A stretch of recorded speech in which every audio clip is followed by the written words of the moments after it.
Oh, there we go. Okay, what's going on, everybody? Let's get right to it. Happy Tuesday. It's Tuesday, right? Tuesday? What's up? What's up, y'all? We got the camera moving around on us, but let me just double check, make sure we're good here. All right, hold on. Just double check, make sure. Yep, we're good. All right, so what is up, everybody? Nothing really moving on over right now. We're just gonna uh get some work done. I just figured, you know what, why not, chop it up, do some Q&A, do like a little co-working stream. I see Twitch is starting to do some co-working streams. So what's up? What's up, Mary? Why I got hold on? What we holding on for? But yeah, getting some wanting to get some work done. You see my camera moving all over the place right now. But welcome everybody. Welcome. This is um I guess we're co-streaming. We're doing the Alpha Cybersecurity YouTube channel as well as Alpha Esports and Technology, since I am doing work both and I'm co-working out of the location right now. So welcome everybody to the stream. Hey, what's going on? How you doing? Hey, listen. I'm good. I can't complain. You know what? Chilling. Oh, you at the bar. See, okay, now that's a different type of co-working. I'm good though. I'm good. I'm working, getting stuff done. Um, got a lot, got a lot of things going on. I might end up having to start actually considering hiring some people over here at the center. Fingers crossed, because that means you got to be doing well. But I'm good. I'm surviving. I promised. I keep promising one day I'm gonna do like a whole uh podcast or documentary series about these last couple years. I ran into so I think I said it the other day too. I ran into somebody and they told me I was the Andre 3000 of cybersecurity. I and I mean I find it funny, but at the same time I'm like, I didn't know how to feel about that, but I know why I'm doing it. So how are things on your end? How everybody watching? I know we got a few people watching. We got some folks on YouTube. We got some folks on Twitch. Where else are we streaming? Where else are we streaming? I think I'm on LinkedIn right now too.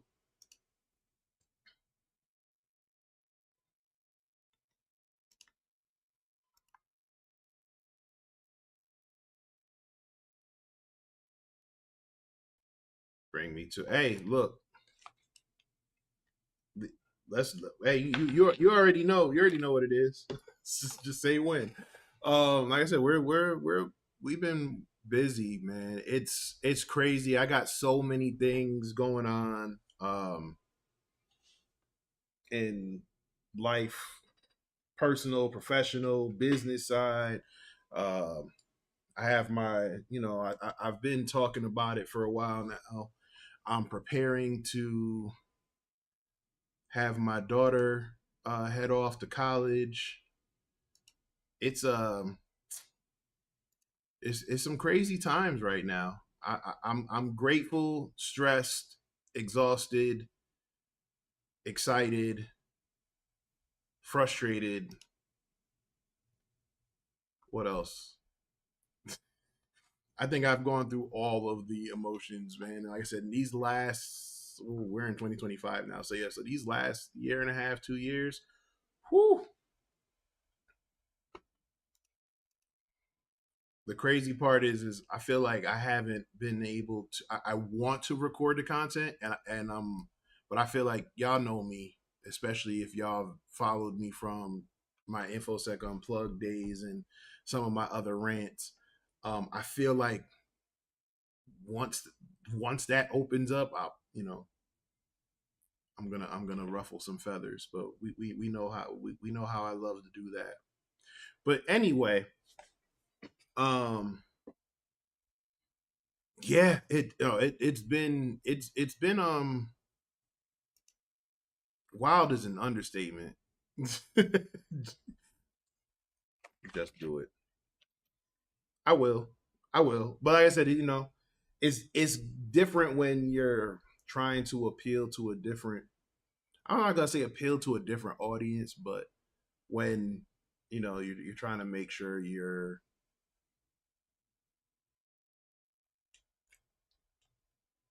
whatever. I don't know. Um, but yeah, like I said, I was telling when I ran into, and I'm not gonna say the name of the person because whatever, we was just kind of chopping it up, but it was like, yeah, I ran into them down in Atlanta, and they're like, yeah, man, you like the Andre 3000 of cybersecurity? I'm like, nah, it's not that I'm Andre 3000. If anybody, okay, say when. Um, yeah, it's not that well, I guess you could say it in the sense that I kind of just pop out. I pop up and disappear, but it's not even that I really disappeared. I just kind of, like I said, there have been a lot of changes in the last couple of years, just in the industry and things, how things have been moving, and I knew I wanted to pivot, and I made my move, and uh, didn't go as smoothly as I originally imagined, and but my outlook on a lot of things changed as well. So, you know what?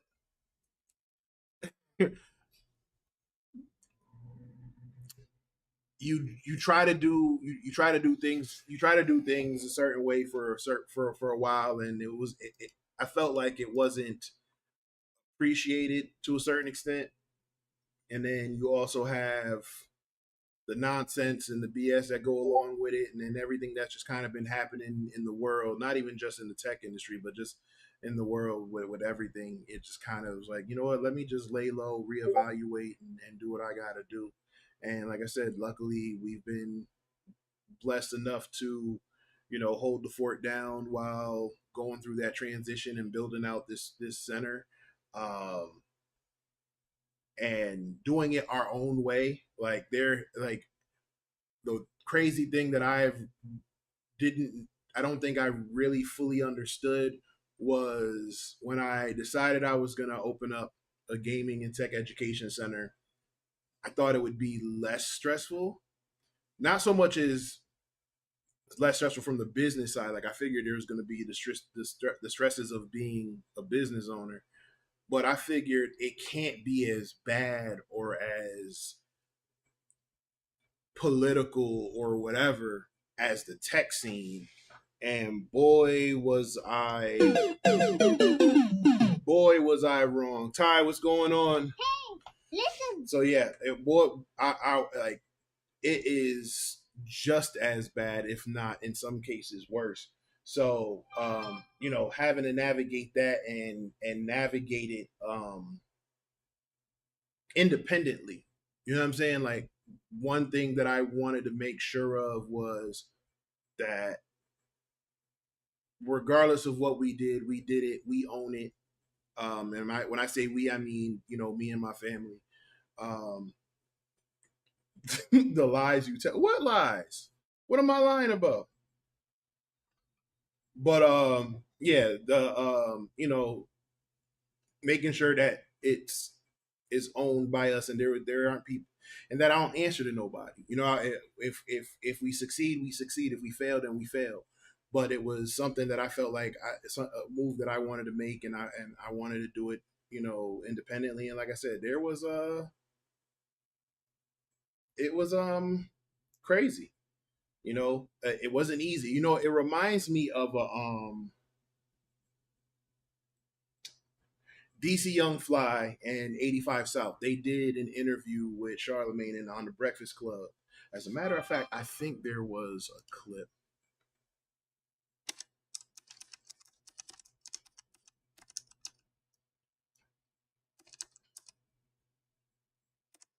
Yep, there go right there. All right, so I'm going to those before us don't tell. Wait. Expectations. Those before us don't tell us the gist of doing things, especially on your own. Yep. We can sell classes on how to build it. Man, listen. Um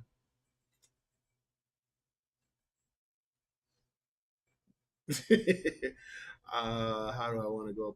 Yo, but it's there aren't too many people. Okay, but there aren't. Yes, we have organizations like you got your org, Mary. Tanisha got hers, and I did lean on y'all, especially in the beginning, as far as just kind of getting certain things. But I'm talking, but no one was doing, on top of the gaming side of things, right? Like I jumped into if it was just straight the tech education side of things, I think it probably would have went smoother. uh it probably still would have been stressful. There probably still would have been a lot of politics involved. But when you do that and then you combine the gaming side of it, like for one, in 2022, 2023, wasn't nobody trying to hear nothing about anything I was saying in regards to gaming. 2024, it started to pick up a little bit of traction, and now this year I'm getting a lot more positive feedback. But I remember 2023, we were at a parade. It was it Labor Day? Yeah, it had to be like Labor Day weekend because my kids high school band, they marched in that parade. um and I remember bringing flyers and stuff to hand out during the parade because it was also like something happening at the town center and stuff like that in the park. And I was bringing out flyers to people. And I remember I went to a parent, and the man, I went to say something to him, and the man like straight up like put his hand in my face. And it took a lot to not respond how I wanted to respond, or even talking to the parents when it was like, hey, we could build a safe environment and stuff like that. And there was a lot of, well, why would I do that? And gaming is not real. It's not a real esports isn't a real sport. Yada yada yada. And I understood their argument and respectfully disagreed with them, but they didn't want to hear it for multiple reasons of why they didn't want to hear it from me.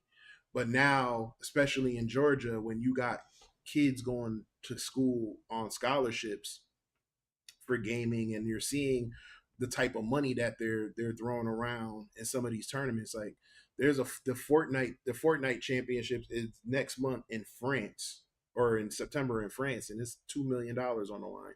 Everybody's in Saudi Arabia right now, regardless of how you feel about Saudi Arabia and why they're doing it, which can be a completely a totally different stream, but that's for another day. But there's a total of like $72 million in prize money going out right now. So you know what I'm saying. So they're starting to see the value in it, and now it's like, okay, yeah, well, how do we get involved? And then, like I said, and then there's still the politics of it. But anyway, we can sell classes on how to build a business.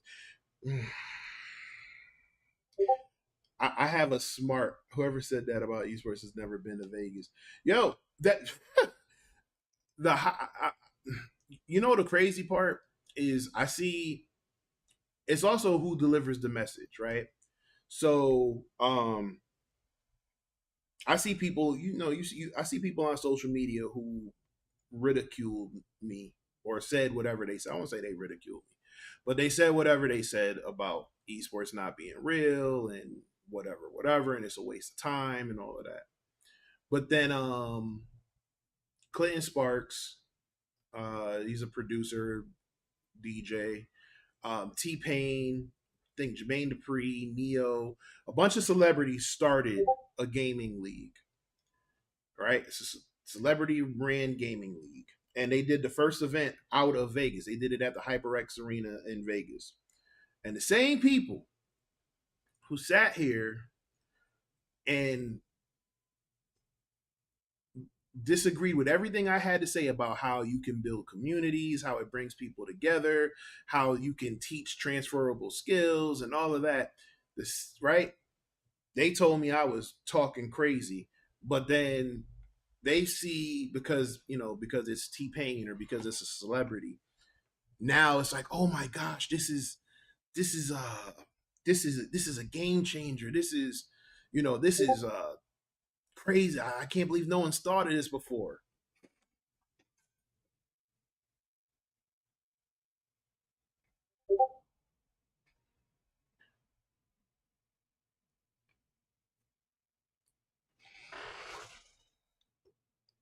Mm, nope, I'm not even gonna do it. I was looking for the button. Um, but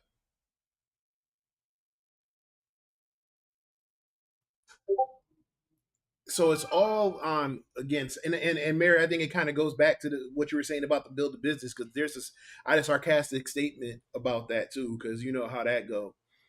When people try to tell them how to do it the right way, they don't want to listen. But then when people say, "Hey, let's do it this way," and I'm not gonna teach you nothing really, but I'm gonna charge you some crazy money. Everybody's like, "Shut up and shut up. Here's my wallet." Um, I think that was the other thing that kind of led me to be like, you know what,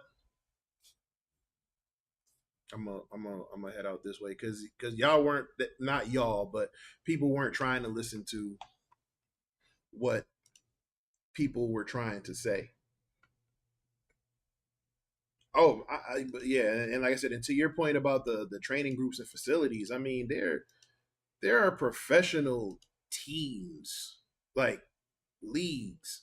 Like everybody play Call of Duty, but nobody stops to look at there's a professional league of Call of Duty where they're playing, they're getting signed by organizations, they're getting sponsorship deals, they're getting NIL deals.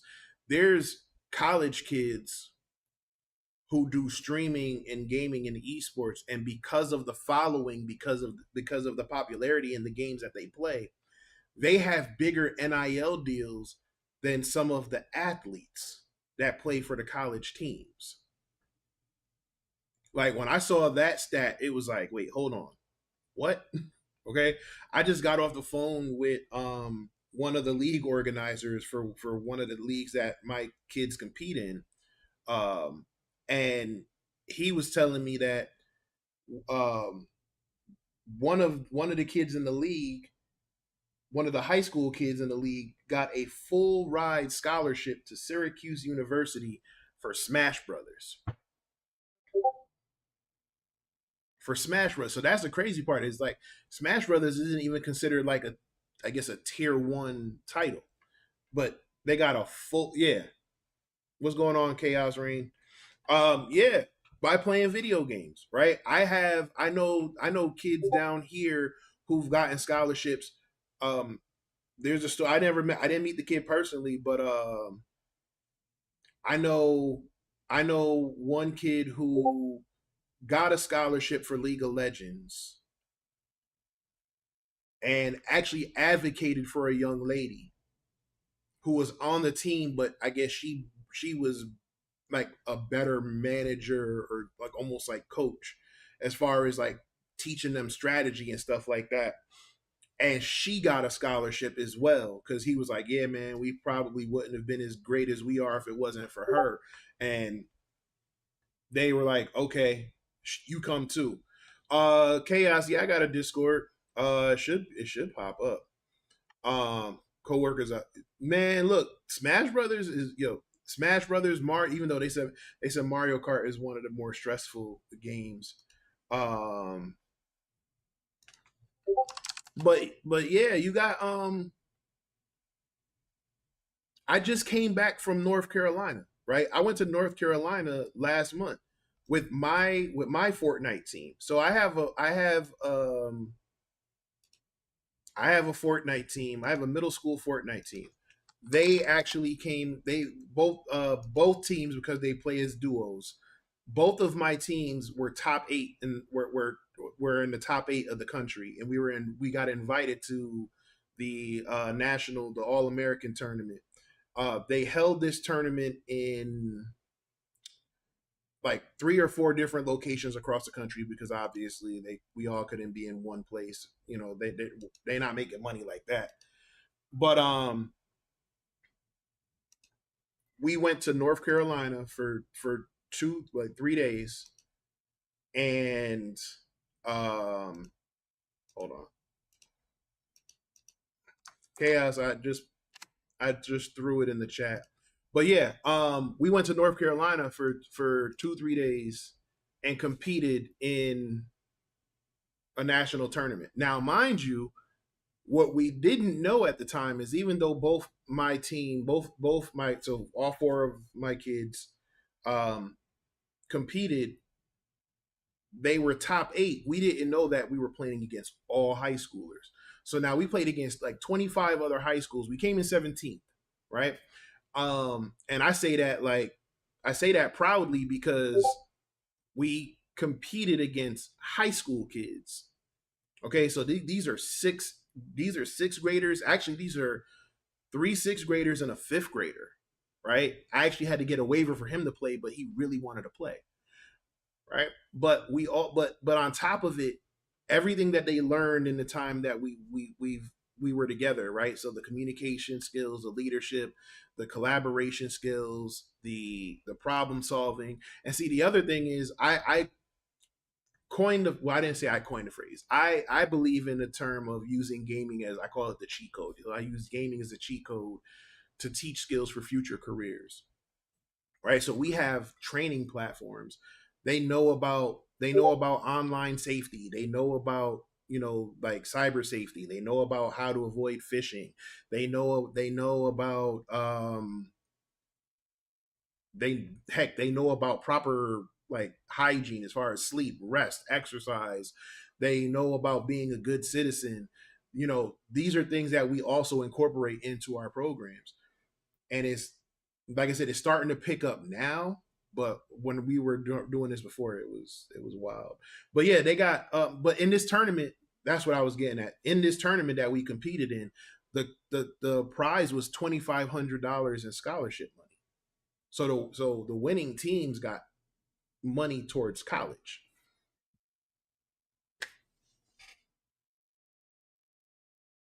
Okay, hold on, because I'm pretty sure it's grown since then, but I believe up 100. Yeah, so it's about 180 college teams.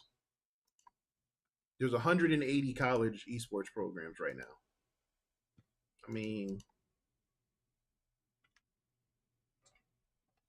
like I said, my daughter has a band scholarship, but she also is an Overwatch player.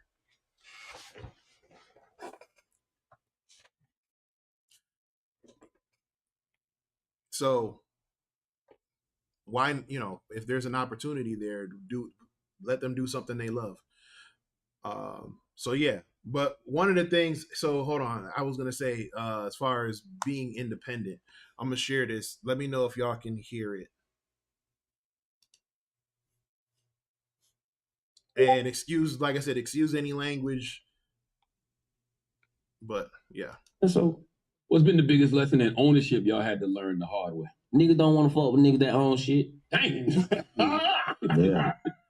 Yeah, because you take away the negotiation power from people when you own your product. You know what I'm saying? People can't come and give you terms and conditions that you have to adhere to because you need them. You know what I'm saying? And a lot of times in this industry, people are, especially the powers that be, they used to you being, in need, you know what I'm saying? And they used to being able to throw anything at you and you'll take it because you don't know no better. But when you own it, it gives you a level of freedom that you don't have to worry about certain types of things happening right in your negotiations or dealing with certain types of people and being able to walk away from money. Being able to say no. Everybody thinks that the opportunity is attached to a dollar, but a lot of times it's not. But you're not able to see that if you got to get the dollar. You know what I'm saying? They got to handle you way different when they know you don't need it. Like when you said, it don't matter the money sometimes. You're like, no, I'm cool. Then they be like, well, why? Why though? What you want? Nothing. I don't see what you What you see? What you need me for? What you think? Where we going? Yeah, it's way different when you can't say no sometimes. And sometimes So that is so I saw that and it hit home for me because the one thing that I've been experiencing the most is that they 50 Cent said it one time in another interview. It was like the moment you can walk in a room and not need anything is when they'll try to offer you everything. And I remember that first year it was we tried so hard to, you know, hey, let's partner. Hey, let's do this. Hey, we were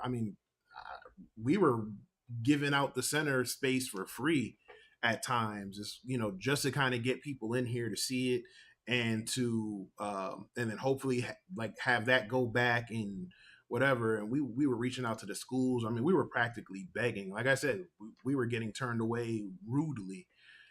And it wasn't until we started to position ourselves a little bit differently in like spring of 2024 where now it's the conversations are a little bit different. But now when I go to some of these events and I go to some of these places, all right, cool, chaos. Yeah, now when I go to some of these spots and it's like I call them the cool kids club, and I'll probably get in trouble for that. And I mean that's something that I just kind of carry with me, even in the tech and cybersecurity space. And Ty, Mary, y'all know what I'm talking about when I say the cool kids club in cybersecurity or in infosec. But it's the same thing, right? Like you have this group of people, insiders, whatever you want to call them, and like they're the ones who kind of do whatever. And then you have outside of the circle, you have me, right? Like I tell people all the time, I'm a Game of Thrones fan, so I always say that we're Winterfell, right? We're up here, literally in the north part of Georgia, and I don't answer to anybody. I'm not franchised into anything. I'm not a part of any of the elite clubs or crews, and I'm just trying to build out my own little piece of the kingdom here in the way I see fit. And I do that with our programs. I do that with partnering with other organizations that truly believe in finding ways to benefit the kids, right? I mean, gaming and technology is not going anywhere. Now with AI, it's definitely not going anywhere. So why not again meet them halfway and just and talk about and find ways to work with them. I just saw you on LinkedIn. Yeah, so that's where we went for Monica. Yeah, that's where we were for the Fortnite championships, or the Fortnite All American national tournament. But yeah, we're located in Georgia. But yeah, we took the 6 hour drive up to North Carolina. Shout out to Caleb and everybody at NCEA too. They got a beautiful facility, and he's another one. He's another like minded individual who truly believes in trying to build something, from the ground up to help benefit these kids and also get them the exposure, because a lot of us grew up playing video games, and the most competitive like I know him, I appreciate it, but a lot of people, the most competitive that we've ever played with video games might have been, in a tournament at an arcade or going to a friend's house and basically playing like that King of the Hill style where winner stays on. But there's so many other opportunities here, and like I said, there's kids going to college, there's kids getting money. I know another young man that has a sponsorship because he does content with it, right? So he's creating content behind with his gaming, and he has his channel, and he's doing all of these things. I know a young man actually, and we're hoping to finalize everything, but if you follow our newsletter, there's a young brother out of Baltimore who is going to compete at the Pokemon World Championships. 16 years old, 3.9 GPA unweighted, 4.6 weighted. star athlete in basketball, but he's also top 20 in Pokemon in the country, and he's top 60 in the world. And he reached out to me looking for sponsorship, and like I said, in talking to him, there was so much of his story that resonated with me that I was just like, say less. And then the thing that really sent it home for me was when I got on the call, because obviously he's 16 years old, so I'm not talking to no child without their parent present.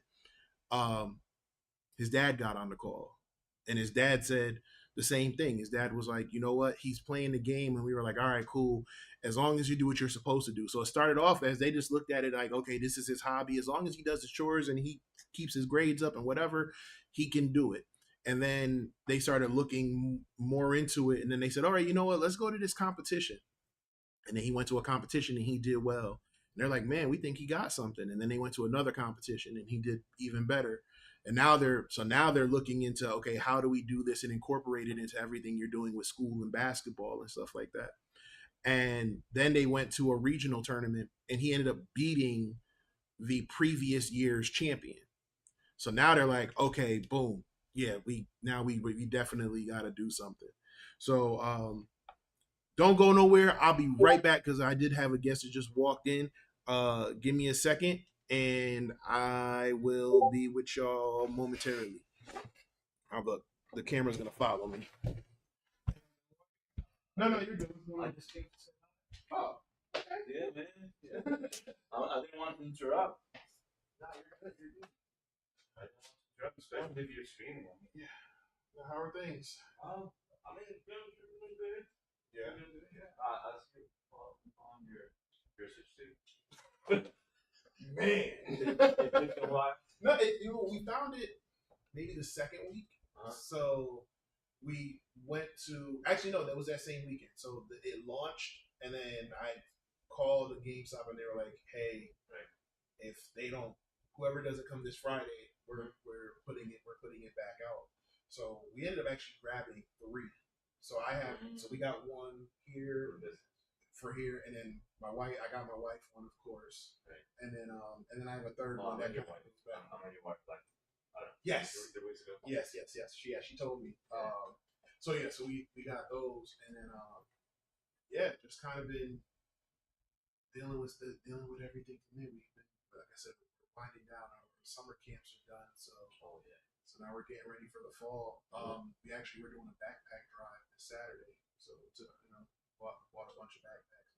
Doing a giveaway. So went to the Comic Con.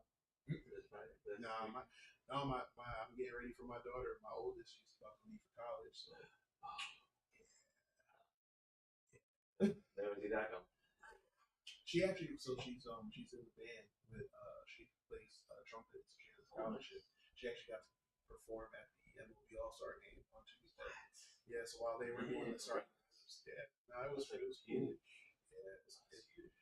So it's like I'm excited, and at the same time, it's like, yeah, it makes emotion. My firstborn, my baby girl, about to So I'm gonna let you be, man. All right. I'm gonna let you be. It's nice meeting you. Yes, sir. Thank you. Yep. All right. Yes, sir.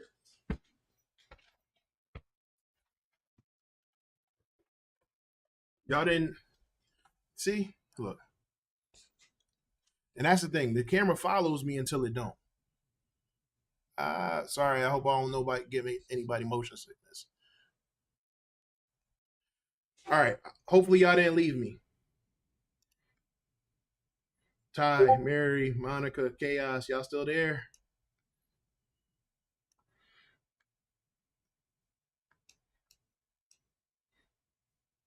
So I don't know if y'all heard, but we are doing a back to school drive this weekend. This Saturday from 2 to 6. We're actually giving away we're doing a backpack giveaway as well. Again, all independent. Did it on my own and trying to make things happen. But about that clip, that is definitely something that that resonated with me. Hold on.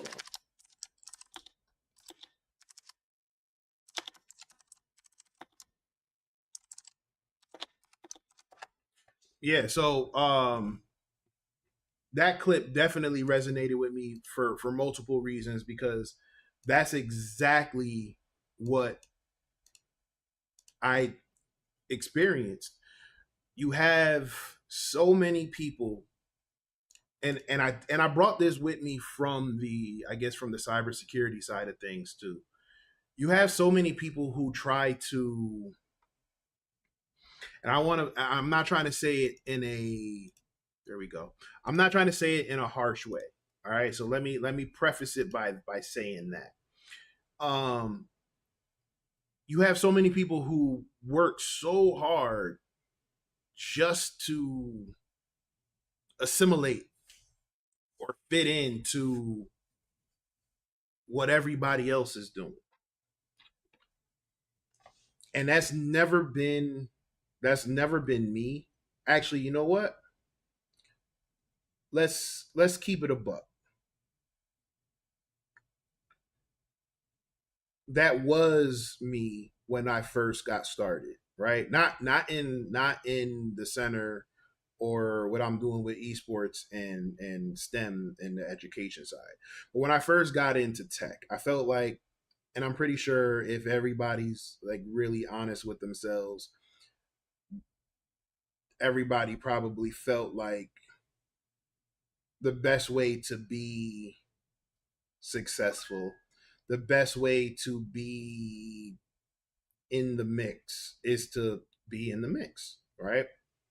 I'm just kind of looking at the right. So you want to get into those crowds, right? The infosec space, the cybersecurity space.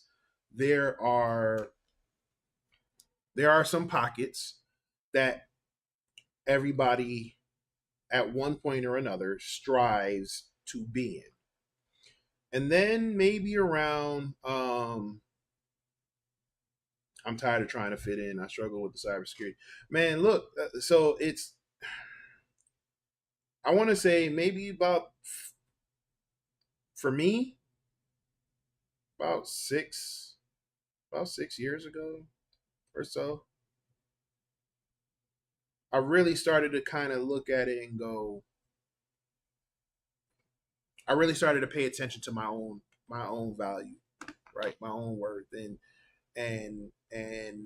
as being a parent, being a parent and being present when being with for me, it forces you to do a lot of reflection. Um, and the one thing I always tell my kids is no matter what, never put yourself in a situation where you feel like where you have to compromise your integrity. Right? You know what you stand for, you know what you believe in, you know what you don't believe in. Never be put in a situation where you feel like that's something you have to do just to get by, right? Because several people generations before us you'll have had to do that. And when I got to a certain point where it was like, nah, I'm good. It it was a struggle, but at the same time, was um it was refreshing and it was freeing.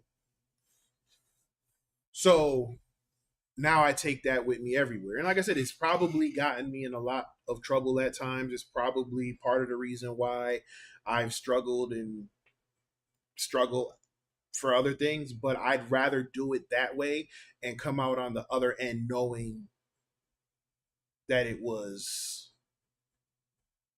I did it how I did it my way. I did it with integrity. I did it in the vision that I had for it.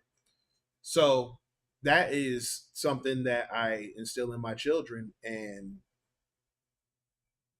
I would be a hypocrite, and not for nothing. I raised my kids to tell me I was being a hypocrite if at any given time I'm telling them to do stuff like that, but then in the meantime I'm going along to get along with everything. Now, you know what I'm saying? So for me, opening up this space and was the change that I wanted to see. I felt like there were opportunities that were being missed.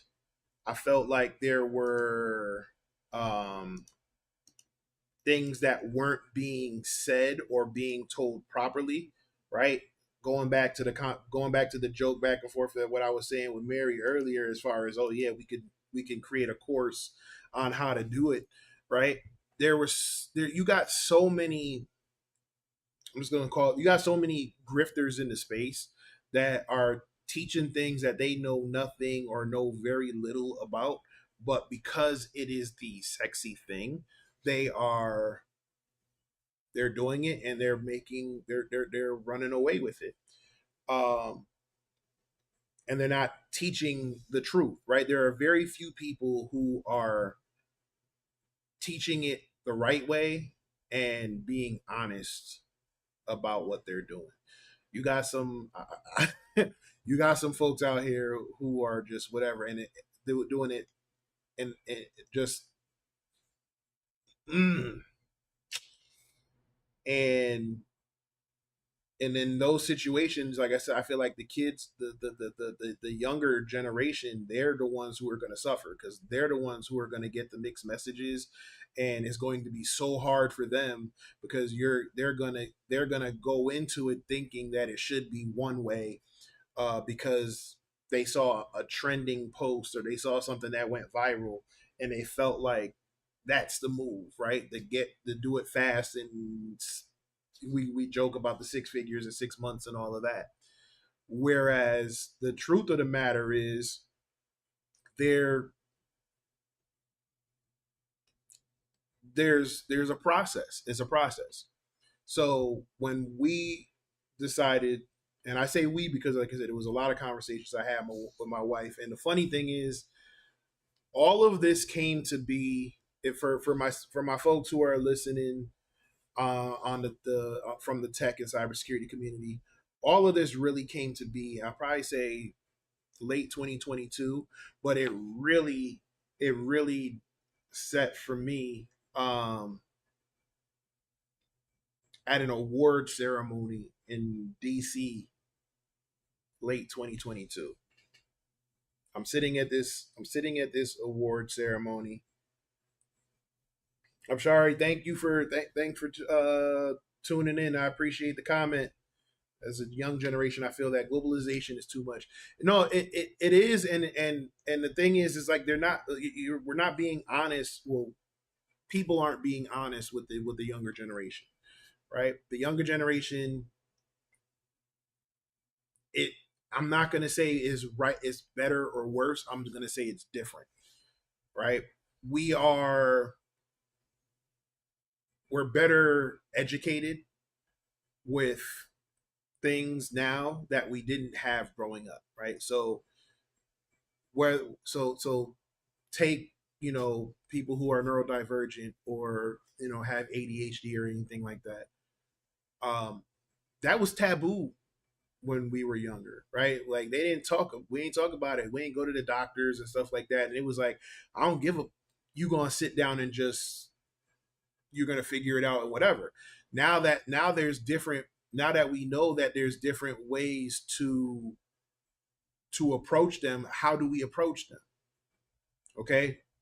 Same thing with the gaming side of things, where people are saying, gaming is a waste of time and is rotting your brains and all of that. But then but studies have shown that actually it does the opposite when done moderately, when done responsibly, when done in an organized fashion. Right? Is no different than anything else. If you overindulge, it will become bad for you. Right? Chocolate or dark chocolate can have benefits.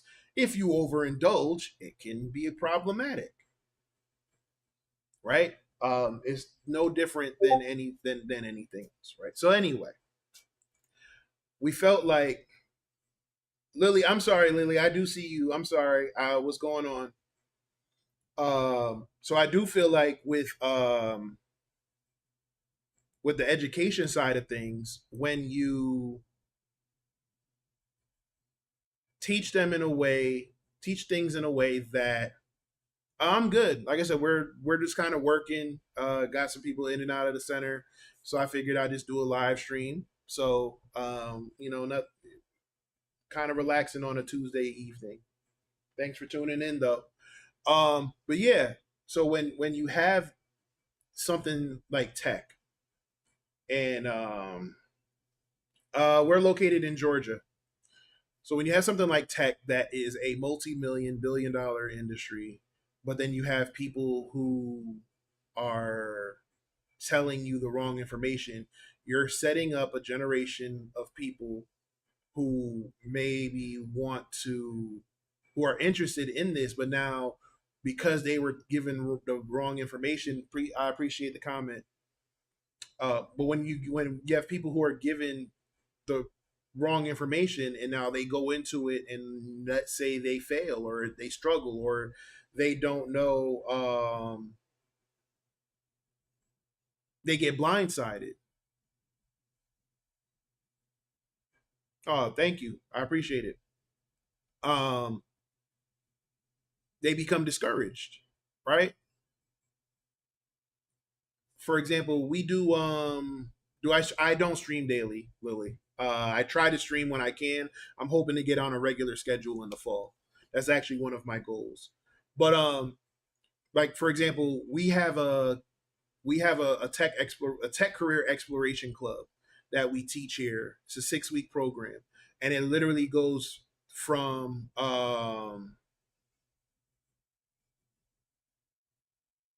thank you. I appreciate it. I appreciate the follow. Thank you. I'm sorry. Thank you. I mean, I'm an old head, so but I appreciate it. Thank you. Thank you for following. Um, yeah. When you So the purpose of our tech exploration club, go ahead, make you yes, as long as it's respectful, sure.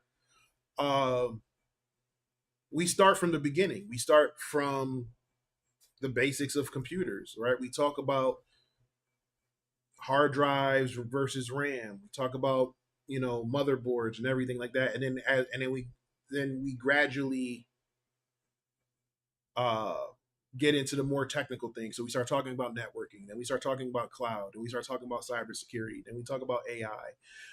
And the idea is to give them a foundation of all the different things so that they have an idea before they go out and venture into the world of technology and cybersecurity education.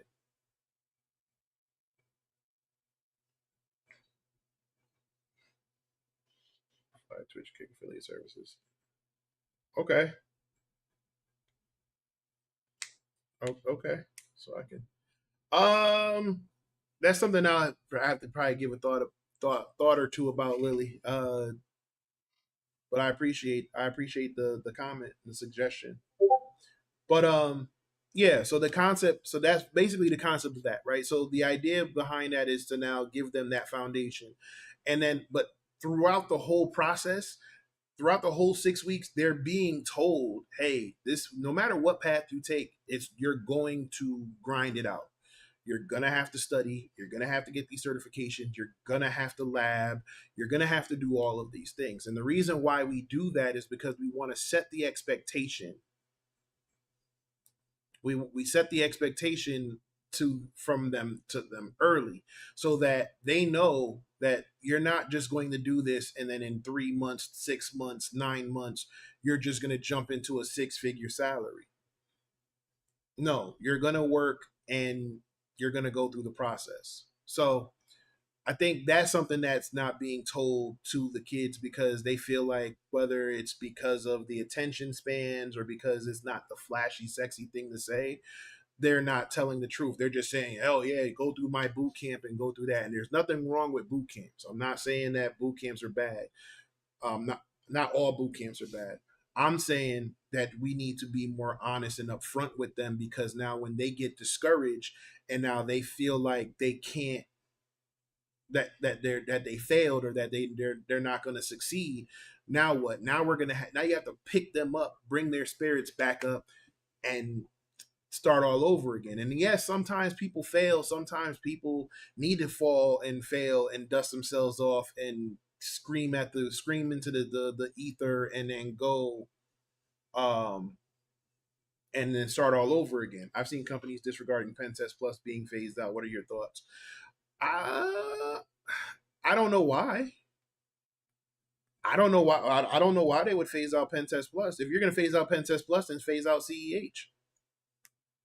Don't see you see you about to get me on. Yeah, now you about to get me pissed off.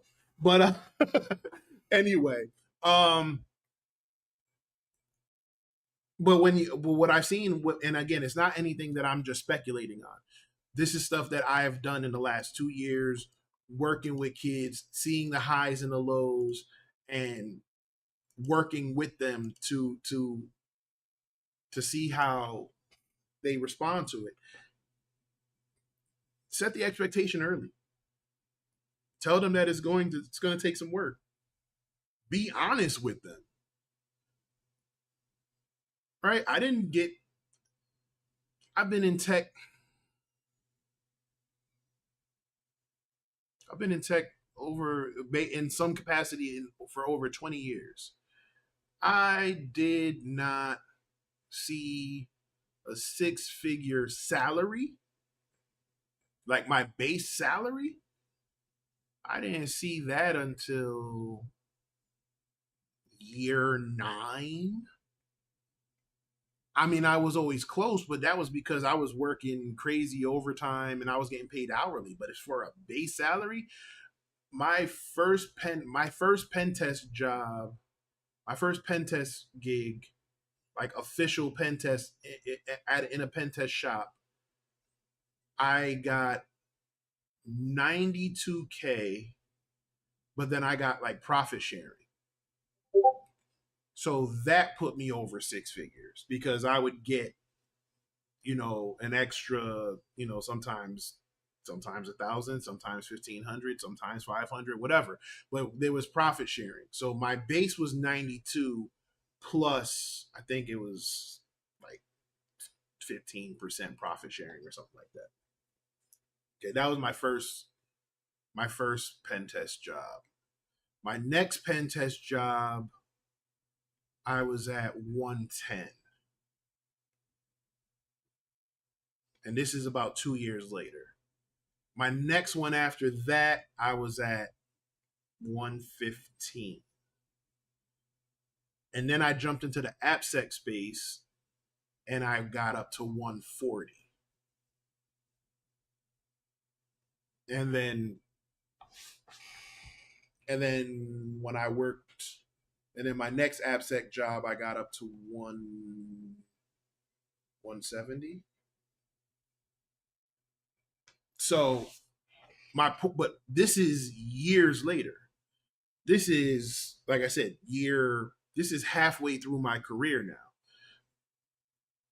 You have people online telling people that they can do this day one.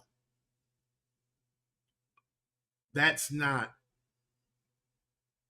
you may luck out, but it's not realistic. You have people telling them go to college, and once you get your 4-year degree, you'll be able to do that. That's not necessarily realistic either, because you go to college and yes, you have the degree, but you still have to get the hands-on, so you still have to get the certs. So a lot of these kids are being misled. I'm not going to say lied to. They're being misled. So, and then you have kids who can't afford to go to college. You have kids who may not feel like they're college material, so to speak. So what are they supposed to do? They don't know the alternatives. They can go work a trade, absolutely. As a matter of fact, we need more tradespeople, but that's if that's what they want to do. But if you have them, so many kids are technically inclined, I saw something that said the other day, Verizon put it out that kids have more technology in their cell phones than what was in the rocket ship that took the the first astronauts to the moon. So that tells me that these kids are already technically inclined, right? I see young kids now who navigate technology naturally and don't even know what they're don't even know that they're doing it. So why don't we point them in the direction and say, hey, here's an option for you. So that's anyway, that's my thing. Now, let's go back to some of the comments. We run our ads on Google, creating a complete storyboard first before launching the campaigns. Um, Lily, if you want to shoot me a message with your company's information, like I said, I take a look at it. Now, companies disregarding the Pen Test Plus. I don't know about that. I don't know about that because the Pen Test Plus is made from the same company that made the Security Plus. Security Plus is on the DoD 8140 list. I think Pen Test Plus is also on the DoD 8140 or 8570. For those who aren't familiar, the DoD 8140 or the DoD 8570, that is the directive where the certifications that you need to have to work certain government jobs. So I don't.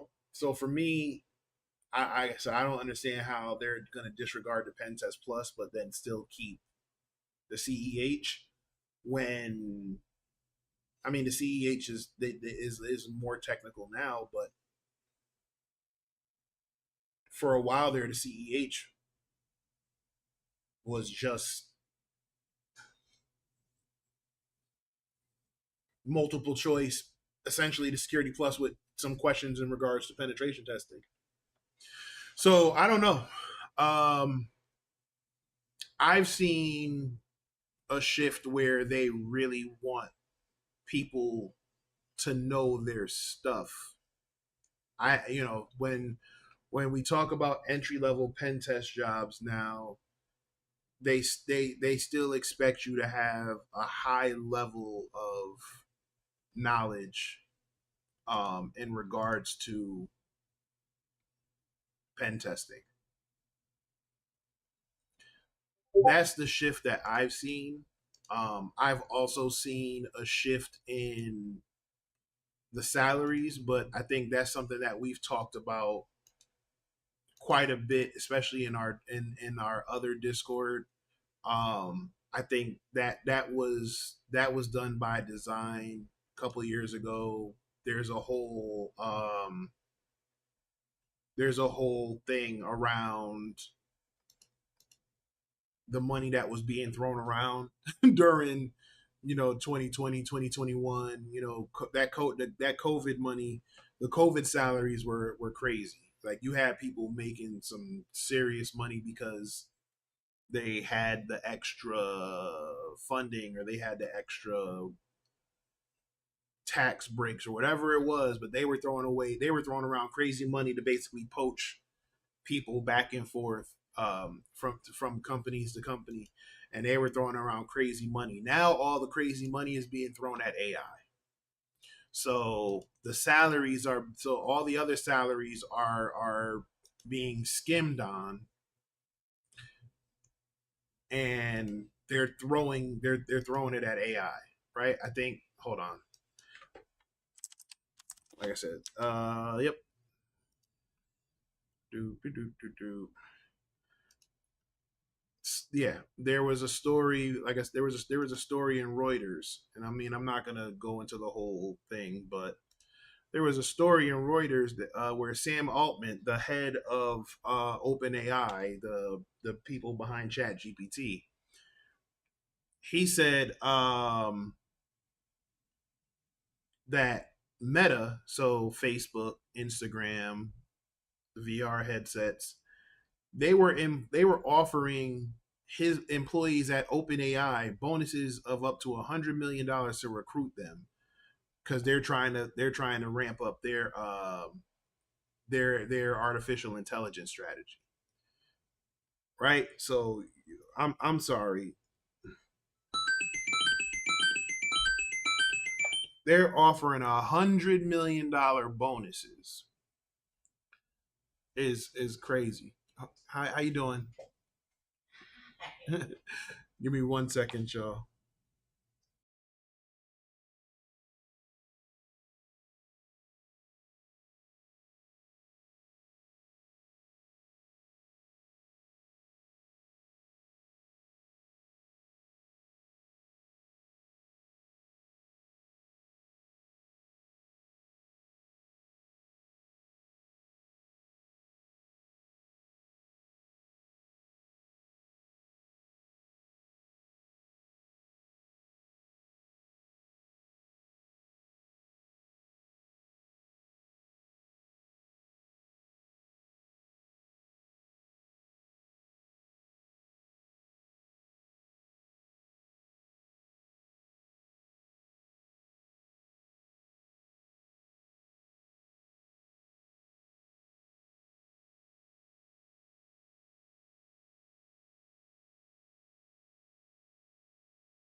Sorry, y'all. See, look,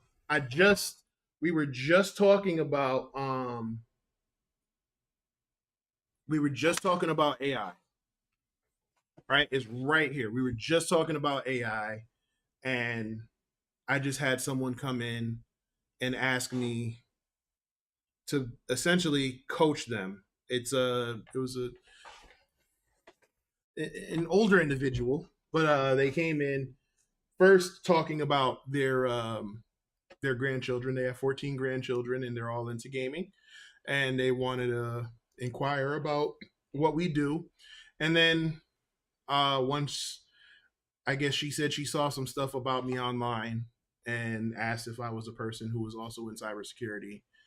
And then we started jumping down the rabbit hole of that. And then as well as AI. And now she wants me to be an AI coach. So, so yeah.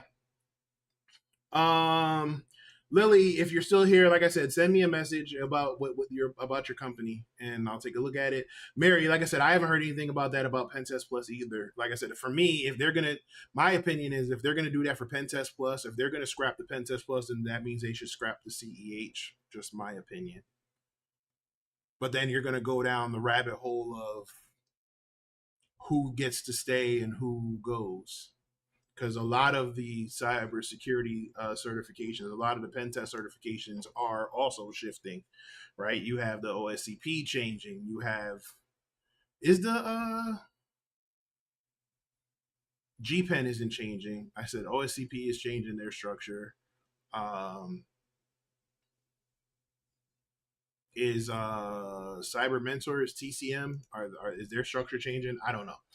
Anyway, but like I said, it was like I literally was just talking about the shift in tech and how everybody's cutting jobs to or cutting salaries back to throw more money and into AI.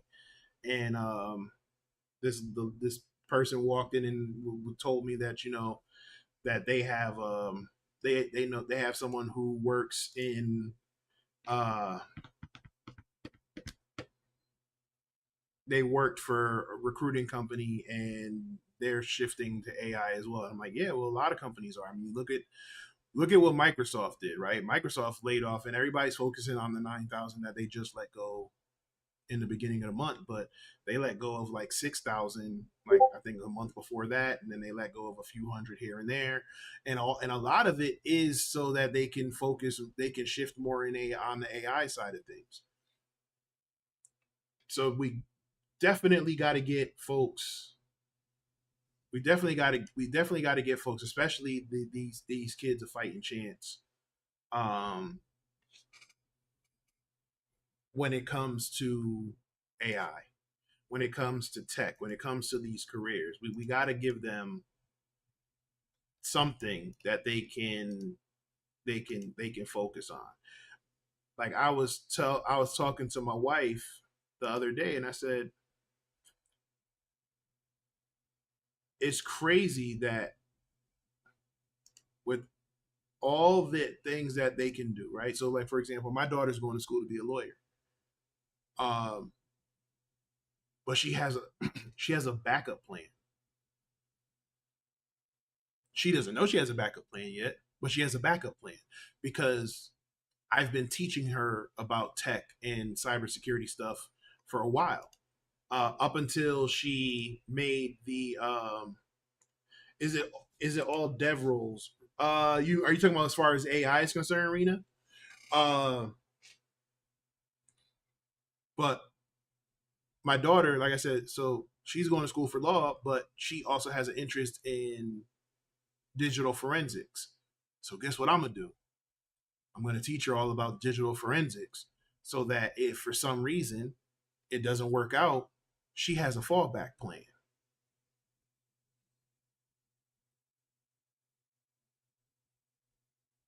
right? I'm actually curious to see how digital forensics is going to play in with AI. Now that I think about it, how do you do an incident response or how do you do a digital forensics investigation on AI?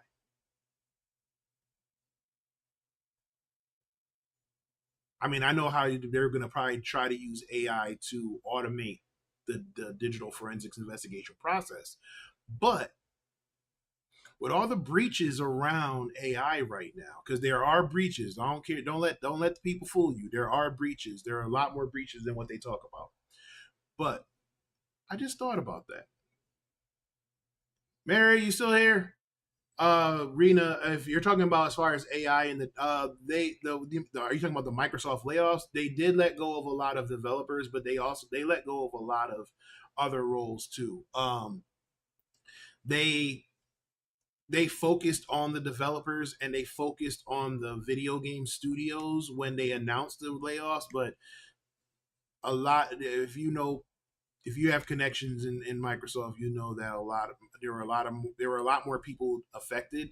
The number is a lot larger than the 9,100 that they said, because they also let go of a ton of contractors who aren't on the books as employees. And again, that's just the game that they play. That's how they do things, right? I mean, we've all been hit by, well, a lot of us in the tech sector have been hit by some of these layoffs in the last few years. I was laid off twice, so um, that's why that's why now I work as a consultant. Because if you're gonna lay me off, then whatever. Hey, I'm gonna max out my earnings while I'm here.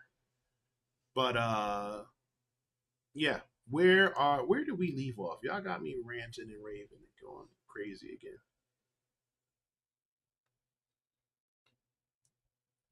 So anyway, I don't remember why I was here originally. Oh yeah, I'm supposed to be working. Supposed to be doing some work.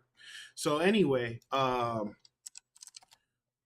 what's everybody else working on this week?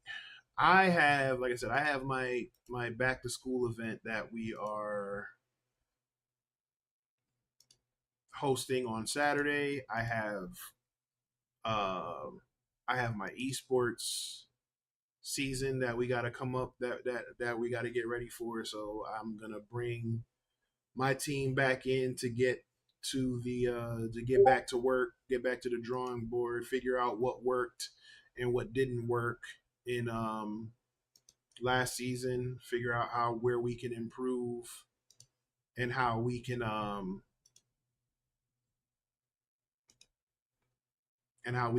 take that next step. Again, super proud of them as a middle school team, um, competing against high schoolers. So I mean, it's only up from here. Um, my goal is to launch some more teams. I'm looking at Marvel Rivals. I'm really interested in launching a Valorant team, and we're looking for players, managers, and coaches. So, got to get some stuff out for that. What else? What else am I working on?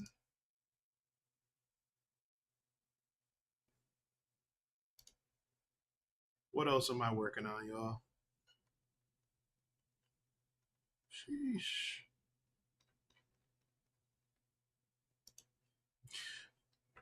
Oh, um, I need to get set looking for another role.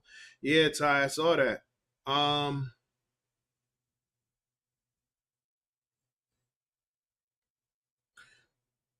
you gotta you gotta lock in on what you want to do. It's just like I just said just now.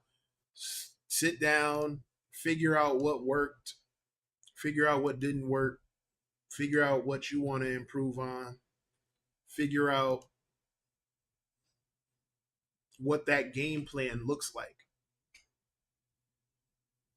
The like regardless, the landscape has changed. The landscape has definitely um, changed. However you want to look at it, um,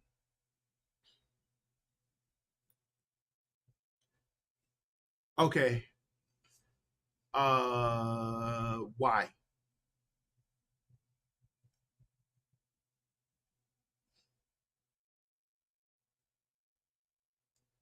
I understand wanting to take a break, but why jump into something that's kind of different?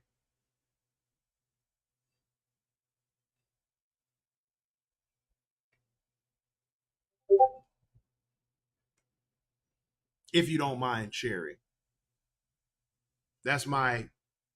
Is it for?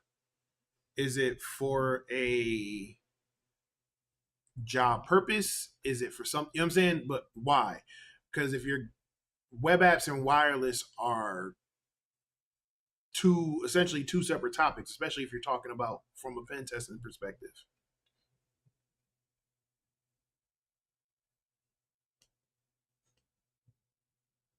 right? So, like me, like for example, I'll just use me as an example. Um, I started refreshing myself on APIs right now, right? Reason being is because I just want to keep afloat of keep abreast or keep this whatever, keep up with um, anything that might be new, right? So whether it's the new tools, whatever, right? So for example, I found out that there's a tool out there that some people recommend better than Postman. So I'm looking at how to keep up with that, right? I'm looking at new labs and new things like that just to kind of see how it works. But the reason behind that is also because a lot of the consulting that I'm doing is in the AppSec space, and there is some API stuff in there. And not for nothing, APIs. I think y'all know this about me. APIs in the AppSec space is my favorite niche space right now in offensive security. So because of those reasons, I decided to jump back in a little bit. Right, I'm not in it completely. Right, I get like people said I'm doing the Andre 3000 thing, but if I were to stop that and then go do Active Directory, that would be it's counterproductive. You know what I'm saying? Because now you're just getting it's like you're getting to a certain point, you're getting a little bit here, and then you're getting a little bit here. So it's like if you needed to my advice would be if you're going to take a break, and then just kind of chill out for a minute, and then go back into the web apps. To do that and then to pivot to wireless, it kind of it's kind of going to me personally. Again, I that's just me personally. Um, to do web app and then to stop after you've been doing web app and bug bounty stuff for so long to now just jump into something essentially that's different, I think is going to be counterproductive. Just my opinion. Just my opinion. Um, like if you're going to chill off of web apps and you want to take a break, but you don't want to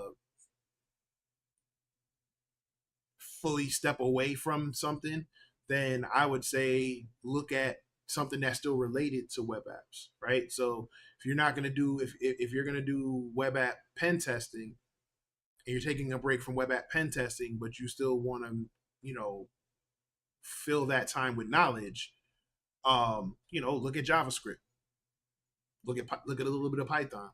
You know what I'm saying? Something that is still relatable that you can utilize when you get back to it, to give my mind a break and to provide myself a bit of an easy win since it feels like I've been losing lately in my mental state. Okay. I mean that's fair. Um that's fair, and I could respect that.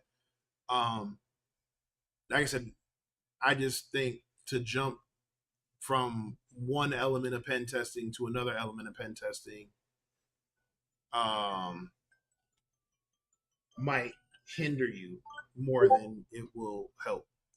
However, I am struggling. My double and myself has slowed me down a bit. No, I can understand that. Again, I'm not talking. I'm not talking just. I'm talking from experience. Like I've documented and I have been open and honest and transparent about, you know, try to learn everything everywhere all at once, and what that does to you. That burnout is real, right?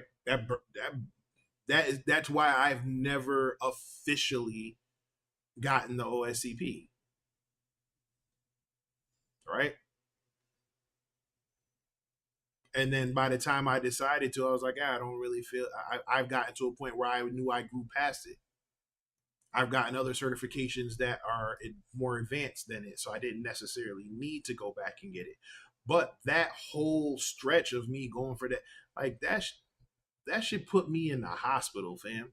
Like not the test itself, but what I put myself through because I felt like I needed to do it. Going back full circle to what we were saying, because this is what everybody said. This is the path. This is how to truly get respected as a pen tester in cybersecurity. And then you start to realize that some of these people be talking all day behind. Some of these people got the certifications and they didn't keep up with it, so they got the certification when it was a lot easier versus what it is now. You find out some people just straight up never got the certification but just lied on their resume. You find out that some people, some of the best hackers that I know and respect, that I look up to, do not have a certification. For me personally, and we're just, again, we're talking for, I know for my folks who aren't in the cybersecurity field, this might be a little foreign to y'all. So I apologize, and I'm gonna get back to the gaming and other stuff in a second. But to me personally, I feel like one of the best hackers that, in my opinion, is Jason E. Street. And when you talk to him, he's like, yeah, he didn't really, I don't think he really has any certs like that. We put too much value into these things, into what other people think. And because of it, we put ourselves in these compromising pretzels to do everything for the satisfaction of who or whom or whatever the hell you want to call it.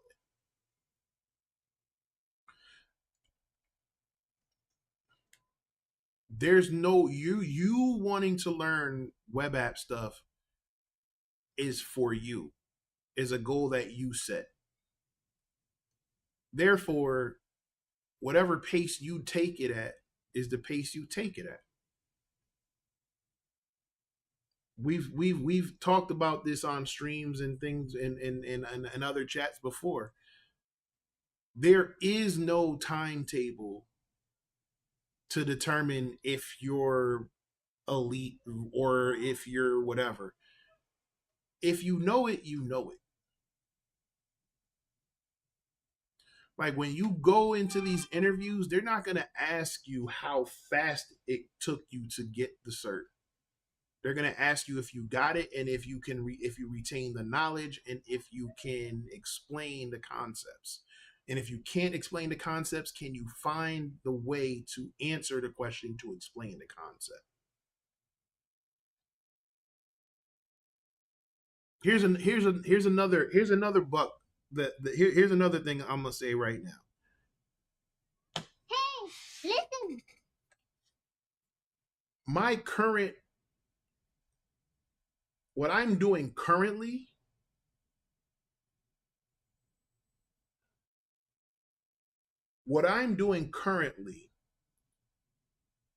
pays me more than anything I've ever done in any other technical role.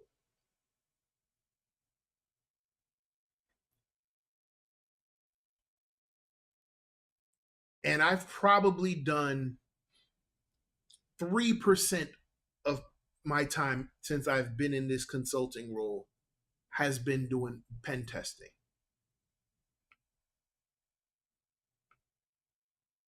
I'm going to say that again. What I am doing currently in consulting, and yes, it's different. And again, I every time I say it, I have to credit JB, John Breath, Tyrone Wilson, because in 20 something, on different occasions, they kept telling me that I needed to go into it for myself, and I told them that no, they were crazy, and I will always apologize. To matter of fact, I think I have a call with JB later on this week, and I'm gonna tell him again that I should have listened to him all those years ago. But in my current capacity as a consultant, if I had to split up my time in percentages, 3% of my time has been in actual pen testing. Now, I might do some validation. I might fire up Burp Suite, or I might whatever. But most of the stuff that I do is knowledge based. So I'm in these meetings with these higher ups and these CISOs and these managers and these security architects and stuff like that. And I'm in there explaining to them how it should be done. I'm explaining to them in what capacity it should be done. I'm explaining to them why it should be done from a compliance standpoint, from a security standpoint, from whatever. This is why I say having the knowledge and having that stuff or knowing where to get the answers is just as important as the technical stuff. Now, when they say, Davin, we need you to get behind the keyboard, oh yeah, I'm on it. I'm on it. You need me to do a quick pen test? Like I said, I've done a pen test. I've done a pen test. I've done validation. I've done vulnerability validation. I've done exploit validation to make sure that the vulnerability was exploited or whatever. I've done all of that. But as far as like a full pen test from beginning to end, that is the least. That is the thing I do the least at this in this current thing. So again, do the work, learn it, understand it. Don't rush into everything. That's what I'm saying. That's why I said, if you're gonna do like the web app stuff, all right, cool, do the web app stuff. You're gonna take a break from the web app stuff, all right, cool. Then you know what? Just browse through a JavaScript book. Browse through some Python. Why? Because now as you start working more in web apps, and then you go back and now you say, all right, cool, I'm gonna go look at how to do a code review.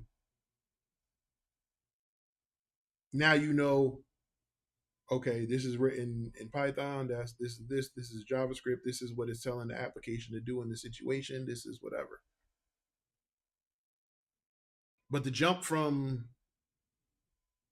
one to the other is literally apples and oranges. Now, that being said, I respect what you said, and I understand what you're saying. And if you feel like that's just something you just kind of need to take a fall back, then cool.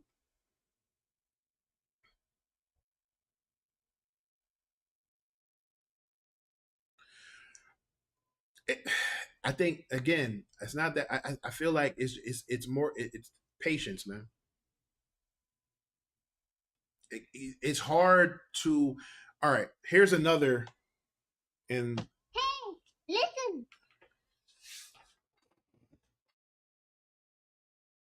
I feel like I'm doing the what was it? Remember back in the day when there was that magician that was going on TV and telling all the secrets, and then they were like, "Oh my gosh, he's giving it all away, and he's gonna get in trouble and all of that." I feel like this is some of this. I feel like this is what I'm doing right now. Are you struggling to get the skills, or do you feel like you're struggling to get skills because you're not applying them to real world, or are you saying it because like you're struggling in the labs?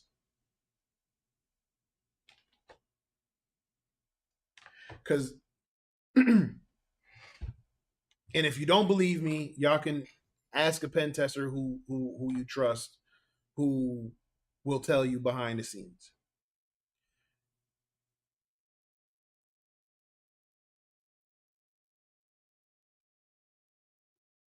A lot of the stuff that you're going to learn as far as exploits in pen testing, you're not going to do in real world.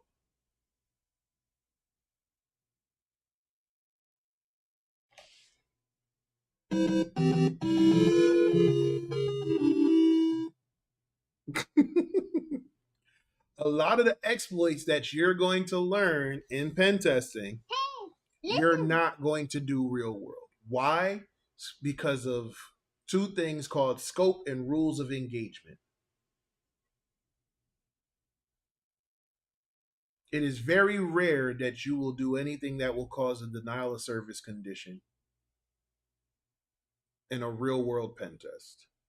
Now, if it's a red team where everything is, where is all weapons free, then fine.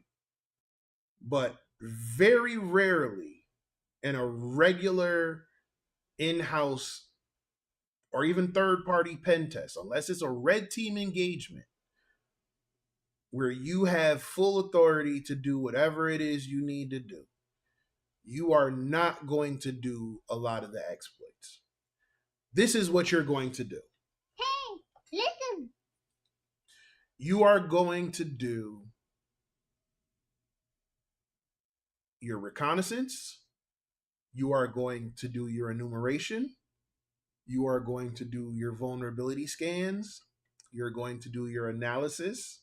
You're going to do your your validation.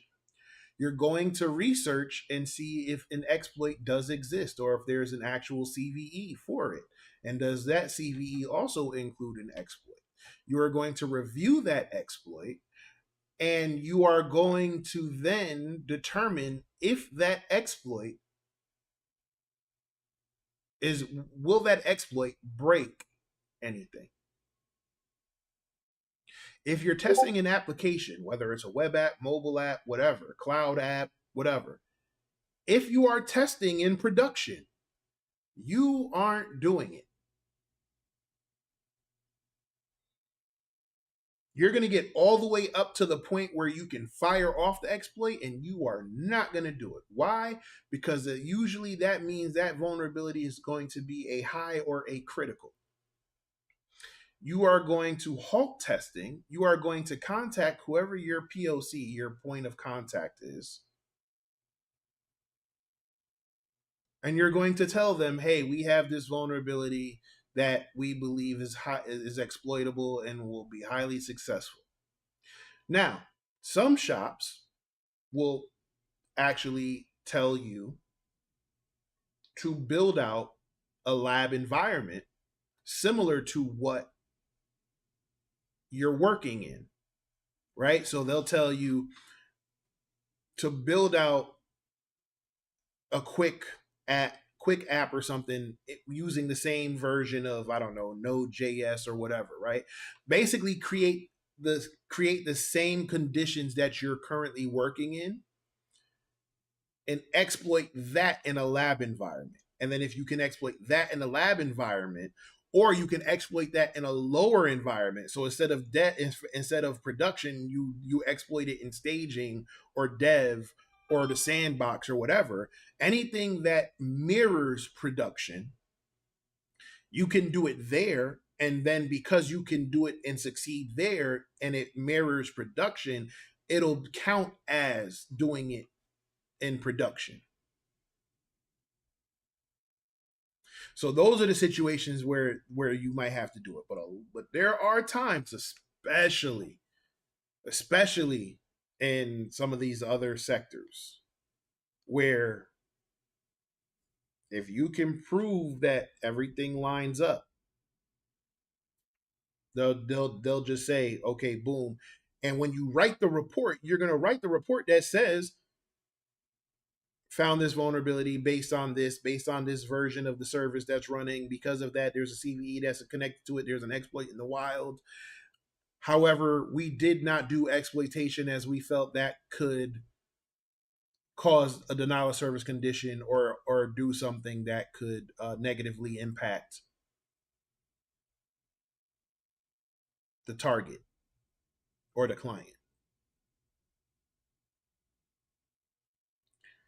Again, it's about having the knowledge of what's happening and knowing where to get the answers.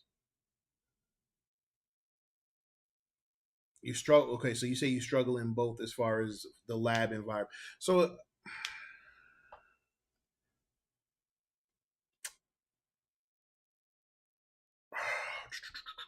here's what I would suggest, Ty.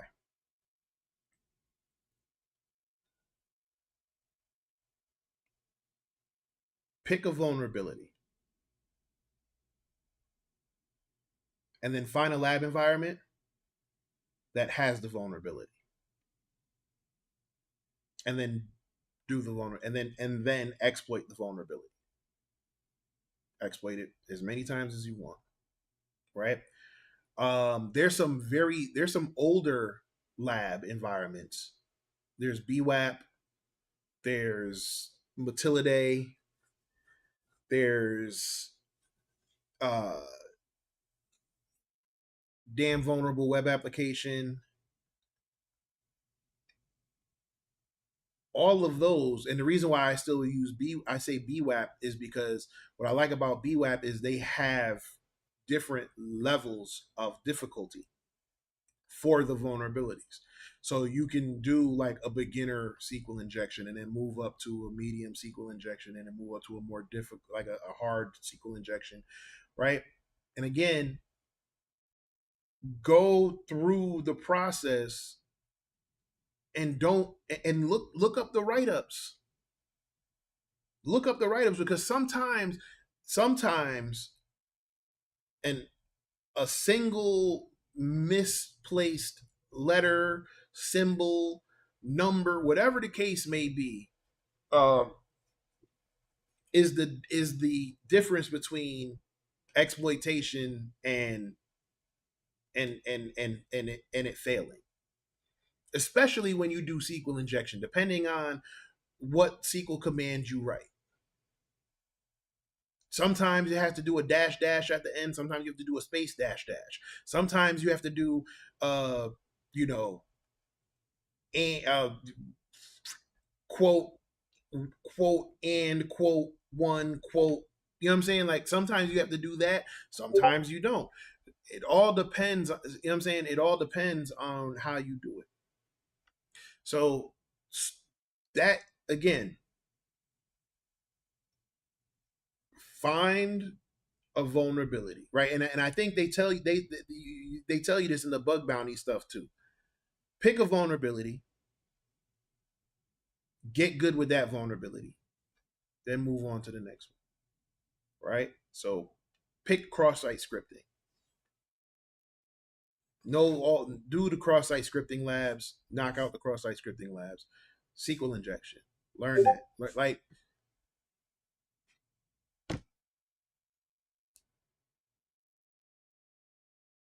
but that being said, when you get into the real world, a lot of that stuff may not work. A lot of that stuff may not be there, right? SQL injection isn't really out there crazy like that anymore. I mean, there's some version of it like NoSQL or whatever like that because of APIs, but there's not a lot of SQL injection is not as prevalent or relevant as it was, where are we, 20, 25, 7, 8 years ago. Cross-site scripting, maybe, but you'll probably get a reflected cross-site scripting. Ain't much you can really do with that.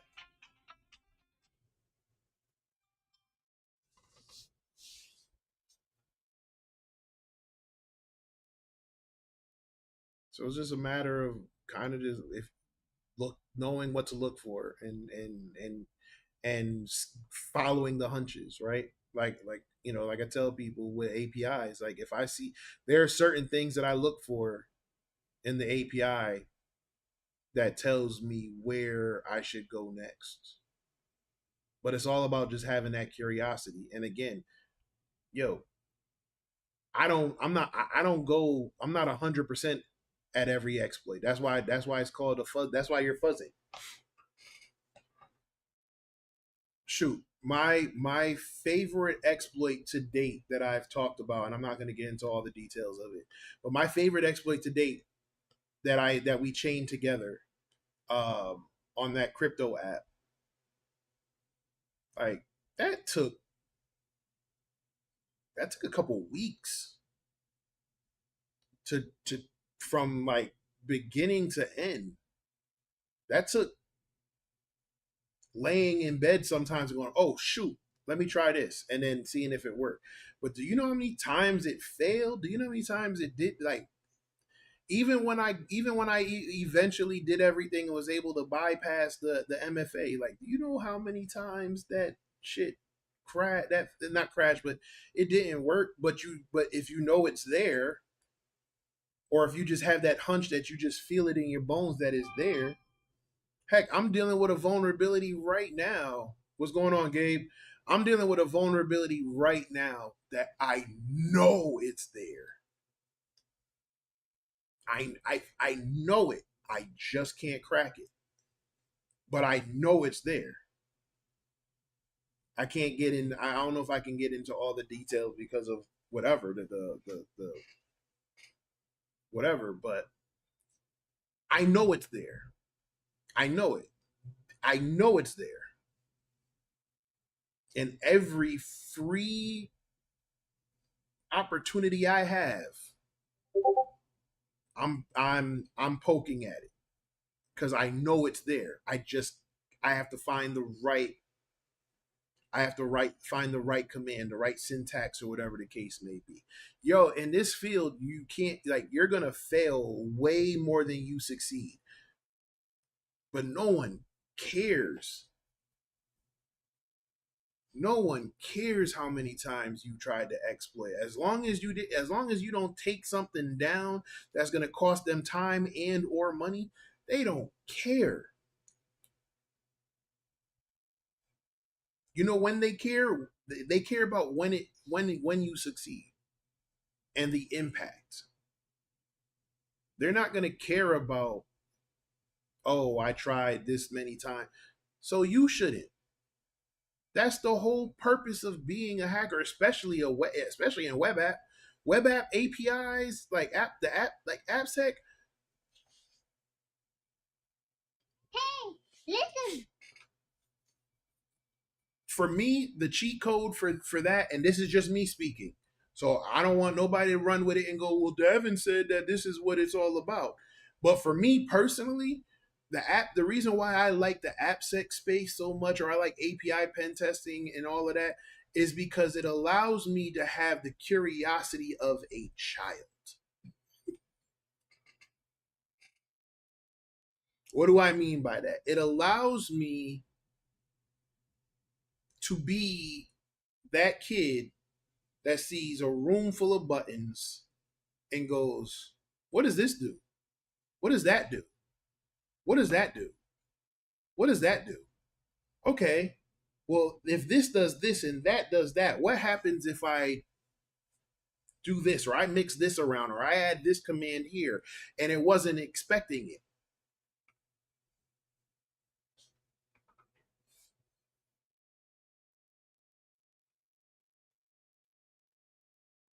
I feel like I should call this hacker therapy. Real for real, for real. Like, but I do. I feel like that's why I think why the AppSec space really resonates with me, because there's so many things that are happening and it allows you to tinker more than, at least for me personally. And I have so, and I know the argument can be made that, well, you could do the same thing in Active Directory and all of that, but I just feel like there's just so much more going on in the AppSec space, from web applications, mobile app, cloud app, AI.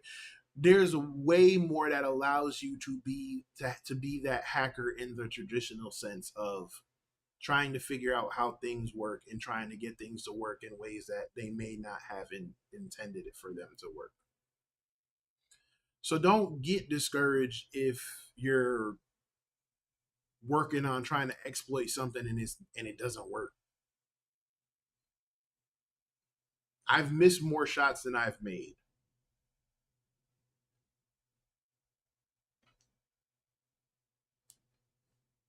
That's the difference between the real world pen testing or real world cybersecurity and the stuff you see in the labs and the stuff you see in the classes and in the schools and all of that. They are made to be exploited. They are made to be successful, to have a higher success rate. I'm not saying that these labs aren't challenging because I can go on Hack the Box right now and strike out. But they're made to be varying levels of difficulty with but have something there. You're going to run into real world pen tests, real world bug bounties where you're not going to be able to find anything. There's going to be times where you're not going to find anything, but something was there. There's going to be times there where you're not going to be able to find anything because there isn't anything to find. The moment you take, and I might be using the wrong word, but the moment you take ego out of the equation, like you can't be a hacker and have, actually let me rephrase that, because you do have some hackers who have really massive egos. But the moment, for me, the moment you take ego out of the work is when you're truly able to go into figuring it out. Yeah. The moment, because people walk into it with this ego that, oh well, I'm a hacker, therefore it's gonna work a certain way because of XYZ or because I'm whatever. The moment you put that to the side and you're just like, look, I'm just looking at it to look at it and figure it out. I like I said, there's a vulnerability. There's something that I'm looking at right now, and I know it's there, and I I sometimes I fail miserably. Sometimes I make a little bit more progress that lets me know, that reinforces that, okay, I am on the right track. So again, it's just all about having that patience. It's all about having that patience, man. All right. So I'm gonna go ahead and drop because I'm gonna send off these emails, and I can't share I can't share my screens on these emails. But I really appreciate everybody who was here. I want to thank Mary, Rena, Ty, Gabe, Chaos. Was it Lexi? Um, who else? Who else was here? I'm sorry, Leah, not Lexi. So everybody who was in the chat, everybody who was just kind of lurking, everybody who gave us a follow today, I appreciate y'all. We're gonna go ahead and get up out of here. We're gonna start going through and closing. Um, Maybe I'll be back on tomorrow. I don't know. I don't know. But this has been a co-working stream slash tech tech talk therapy session. I appreciate everybody. I appreciate all of you. I will talk to y'all. I'll talk to y'all later. Peace out. Be safe. Have a great week. If I don't see y'all next time we're on. All right. Be safe.